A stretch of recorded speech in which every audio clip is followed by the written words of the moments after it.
يريدون أن يطفئوا نور الله بأفواههم. Umar bin Khattab sering kali berdoa, disebutkan dalam riwayat Bukhari.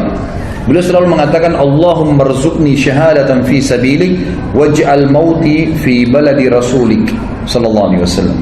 Beliau mengatakan, ya Allah, karuniakanlah kepadaku syahadah, mati syahid di jalanmu, dan jadikanlah kematianku di negeri Rasulmu, ya, di Madinah maksudnya.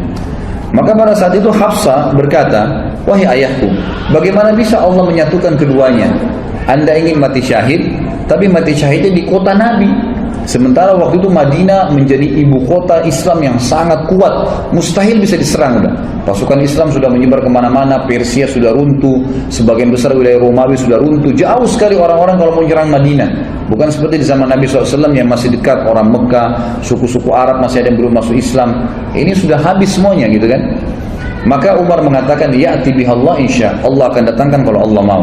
Ternyata betul, ya, beranjak daripada kisah ini, beranjak daripada doa ini, maka ada sebuah, ya, kisah yang harus diketahui, bahwasanya Mughirah ibn Syu'bah radhiyallahu anhu, salah satu waktu itu gubernur yang ditunjuk oleh Umar bin Khattab di Irak, dalam sanad yang sahih, menulis surat kepada Umar bin Khattab mengatakan, wahai Amir Mu'minin, saya memiliki seorang budak. Budak ini bernama Abu Lu'lu, gitu, orang Majusi. Orang ini mahir, bisa buat senjata, bisa buat pedang, bisa buat perisai, bisa buat macam-macam. Bahkan dia bisa membuat alat yang untuk mengalirkan air. Orangnya pintar sekali. Izinkanlah dia masuk ke Madinah, wahai Amir Mu'minin. Waktu itu Umar bin Khattab tidak pernah mengizinkan orang-orang yang belum masuk Islam itu masuk ke Madinah. Kalau sudah masuk Islam lain. Kalau belum masuk, itu belum masuk Islam, gitu kan?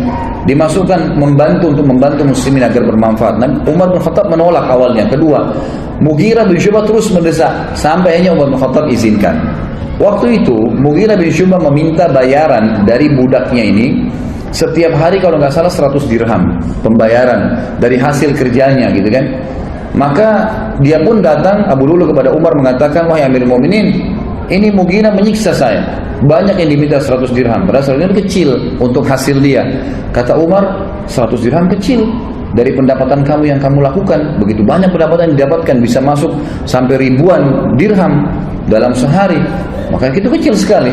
Dia pun akhirnya jengkel dengan Umar bin Khattab, dan ini awal masalah. Maka dia pun akhirnya setiap kali ketemu Umar marah, kesannya kayak marah gitu. Ya, kenapa Umar bin Khattab tidak membela dia? Lalu satu waktu Umar lagi lewat dan berkata, apa yang kamu lakukan? Dia mengatakan, saya sedang mempersiapkan sesuatu, wahai Amir Mu'minin, untuk Anda yang umat Islam tidak akan lupakan, gitu kan? Orang-orang tidak paham waktu itu. Lalu Umar bin Khattab berkata kepada orang sekitarnya, kayaknya hamba saya ini sedang mengancam saya. Dia berusaha untuk membunuh saya. Ternyata akhirnya dia membuat pisau khusus yang sangat kuat dan bermata dua. Dia pun akhirnya pada saat Umar bin Khattab masuk ke masjid, waktu itu menjelang sholat duhur, dan dia pun menyelip masuk di saf, dan baru saja Umar bin Khattab takbir sudah ditusuk oleh Abu Lu'lu. Begitu ditusuk, orang-orang tidak tahu, terutama di sisi kanan kiri masjid. Tidak ada yang tahu.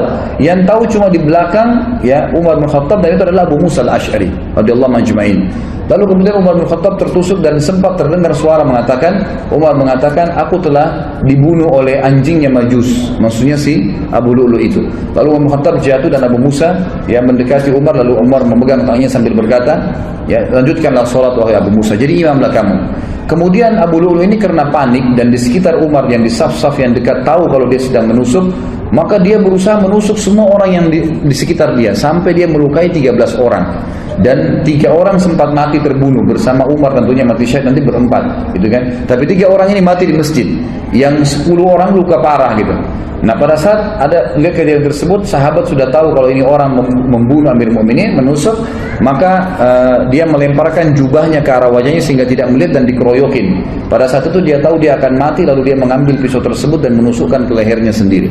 Meninggallah Abu Lu'lu ini, dalam kisah sahih ini disebutkan. Dan ini yang luar biasanya, semoga Allah berikan hidayah, ya. Kita tetap masih mendoakan.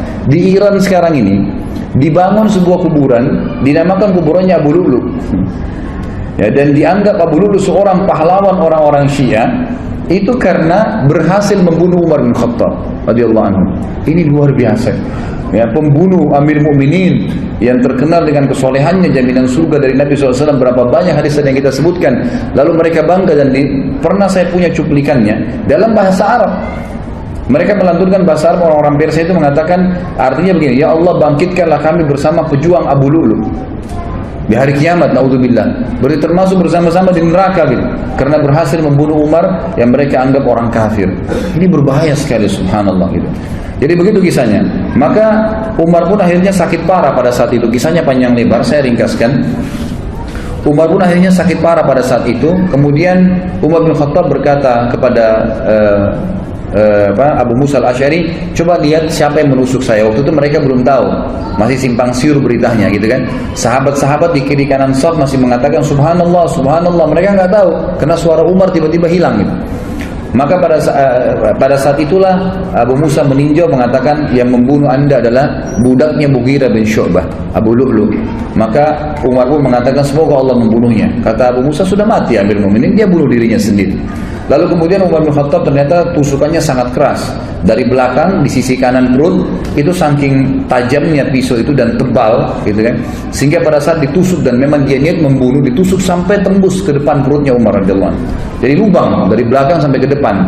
Dan pada saat itu beberapa sahabat dan tabi'in sempat membawakan minuman kepada Umar bin Khattab. Ada yang membawa air kismis, ada yang membawa juga susu unta. Dan pada saat diminum maka keluar dari sisi lubang perutnya. Dan dipanggil pada saat itu ada seorang tabib yang jelas sekali ya mengetahui masalah dan mengatakan kayaknya Amirul Mukminin sudah tidak tertolong lagi. Umar pun mengatakan, dan ini pelajaran-pelajaran yang kita bisa ambil luar biasa ya. Subhanallah, setiap orang yang dekat dengan Allah sebelum meninggal dunia, kita dengar kisah Abu Bakar yang lalu, ini kisah Umar, nanti kita dengar juga kisah Utsman, kisah Ali, sahabat-sahabat yang mulia nih yang dekat sama Allah.